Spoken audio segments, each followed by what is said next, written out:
On today's Minute of the Apes, I totally ripped my middle finger. It's all bloody. I can't wait to flip the video off. It's going to be so metal. They greenlit the sequel without a story in mind.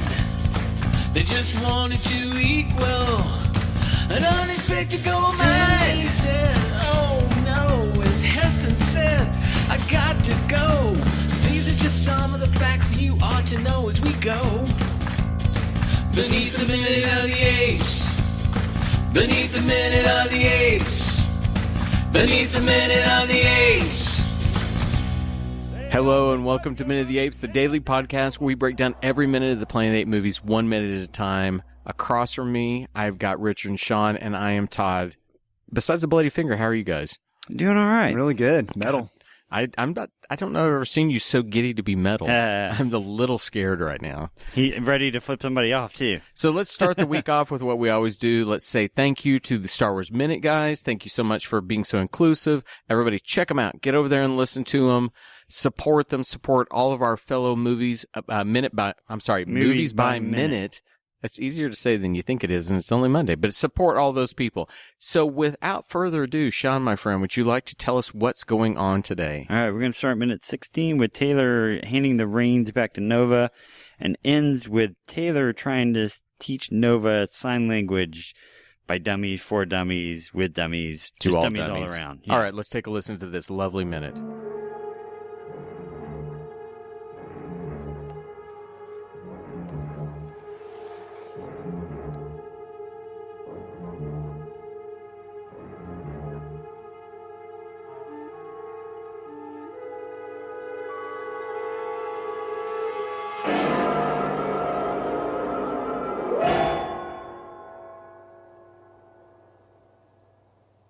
This tag, did he give it to you? Where did you get this?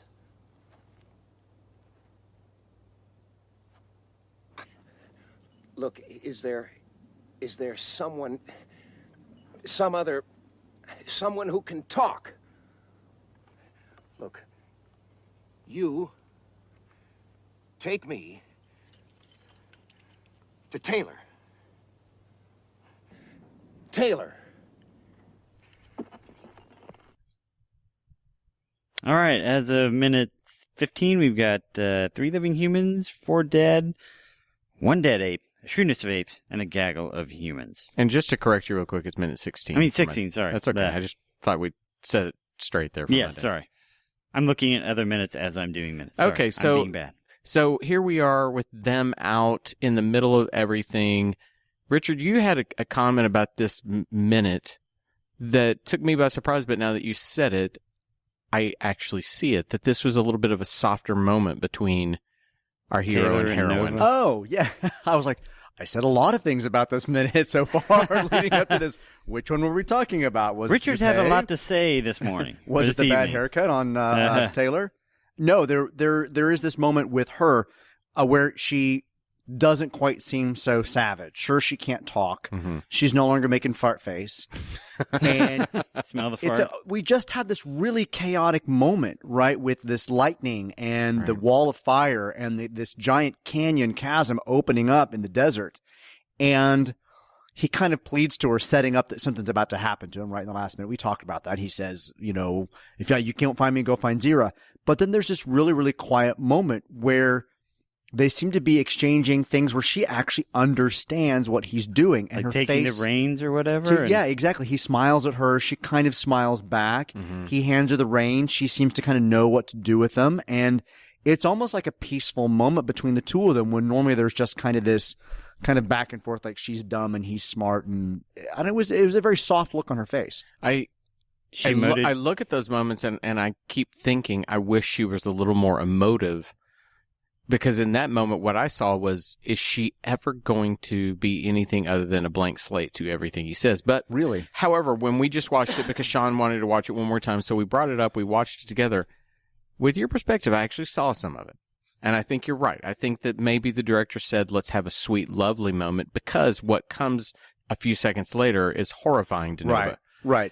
But in that moment is the first time I've actually seen her. Well, no, I suppose when we go back to the first movie, and they're kind of in the cells, and she's kind of looking longingly at him was probably the last time I remember her having that kind of just emotion for him, as opposed to being kind of confused and terror and panic. And this is another one of those moments where she's just soft. Right. Because coming in the coming seconds, what we see is Taylor goes from the horse, taking the rifle with him. Yeah. And for whatever reason, he walks up to the rock wall and decides to strike it with the butt of his rifle. The most natural inclination to, pistol whip somebody, pistol whip a cliff. I wasn't quite sure I understood why. It would have been nice to see the moment of him walking up and trying to put a hand on the cliff, and he's like, or at least tap it, vanish. But just to so aggressively hit it. And I'm wondering, we are very critical of special effects nowadays. I'm wondering back then if people were as critical of it, you can tell how bad a green screen that was. Because there's definitely a matte line all around him as he quote-unquote vanishes. Hits it, as he falls through it. It reminds me of all of those those moments of animation when Disney would do those live actions with Pete's Dragon and so on. You could just kind of suddenly tell looked like they were sitting in front of a movie screen or behind a movie screen or a projector. You leave Pete's Dragon alone. Or those little cars when they would move and you could see the stuff back. I mean, the whole background. Rear projection, all that kind of stuff. But this was even worse than that. I mean, the Paul Dane script that I have that says revised Beneath Planet of the Apes from 4/14/69. Nova, recognizing the name, nods less fearfully when she's talking about Zero. She holds his hand and will not let go till she knows she wishes it. Then, as he unslings his rifle, we lose her and pan Taylor walking resolutely with the rifle to the 10-yard ledge towards the precipice. He says, impossible, it's there, I'm not dreaming, or else, or maybe, the whole universe has gone mad. He advances furiously on the ice face.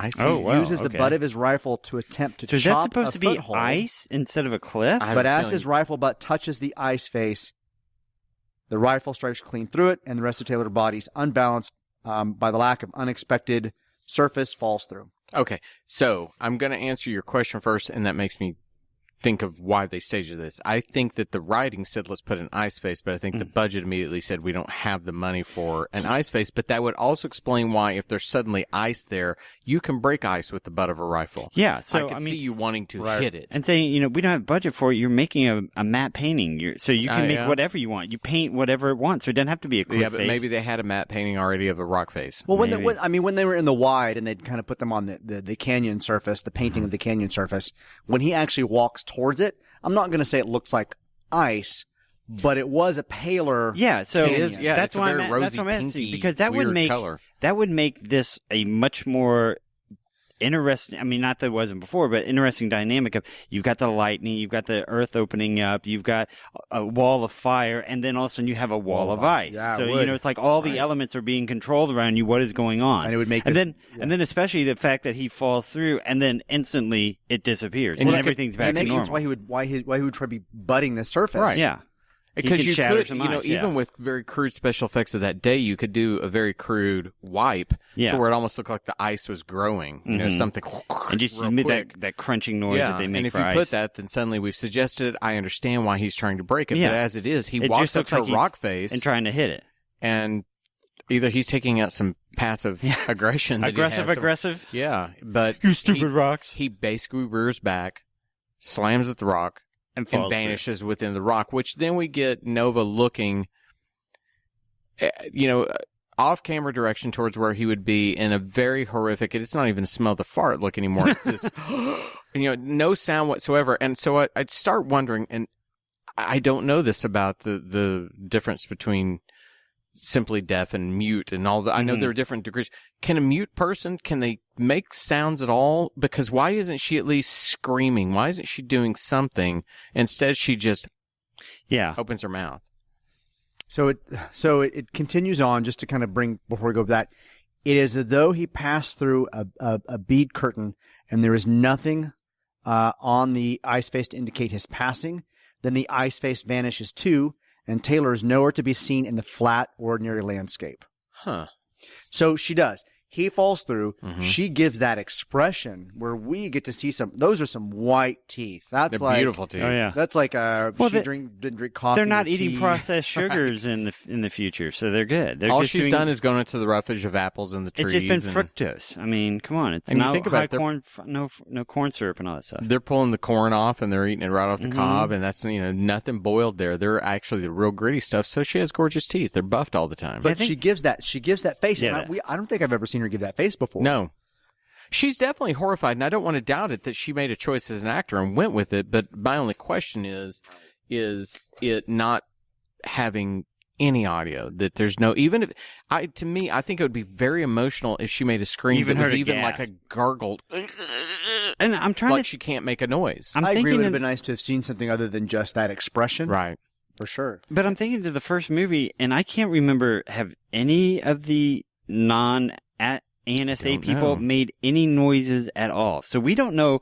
It's not just that they don't understand words and have not put that together. I don't think we've heard anybody. Like, even when people were getting shot, I don't think we heard screams. I don't recall that either. When they went back into sure. When they were fighting in the jungle gym, I don't know. I see Richard. and that's they were it. pushing each other around. They were jumping around, making noises. They're making noises. Was that just Taylor making Now you're noises? making me doubt this. I I'm know, gonna go that's back the and look thing. at this again. And when I start thinking of the modern films, and there's at least a convention of understanding why a human would not Why be the able to human talk. doesn't speak. And this one, And suddenly I start thinking, hang on. Yeah. Maybe they are entirely mute. They Mute. cannot even make sound. that their vocal cords do not work.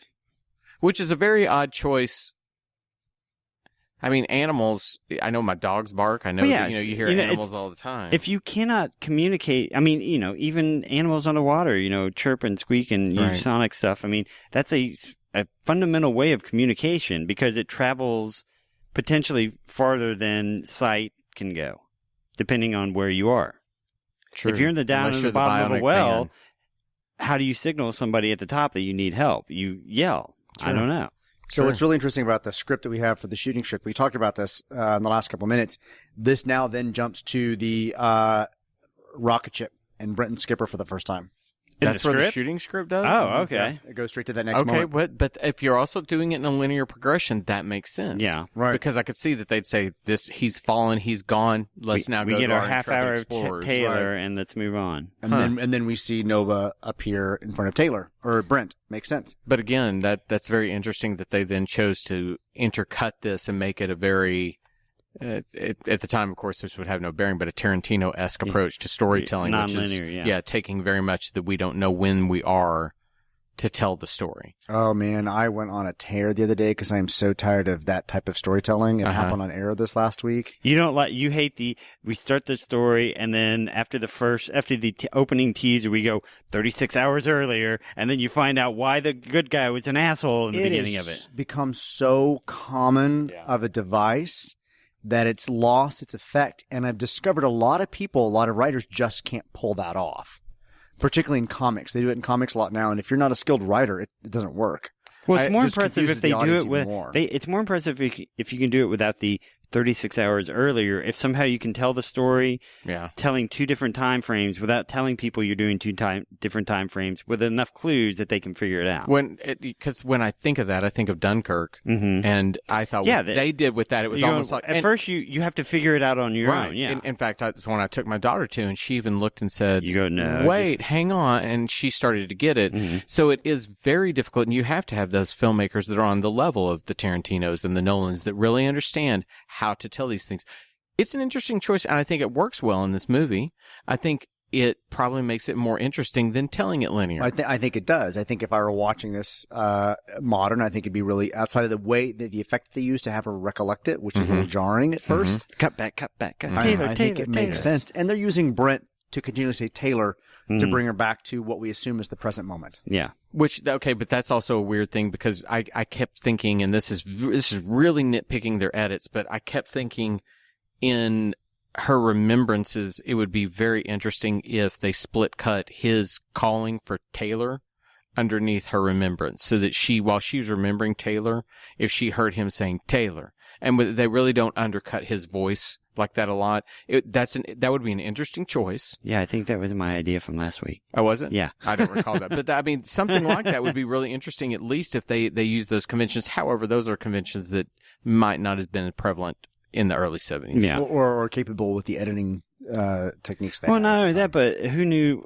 I don't know what the film. Obviously, people. There is a general master film and there is a more intelligent master film. Always, it's not like people just learn how to watch film in the last 10 years or something like that. So they could have been done this way. Just whether or not they figured a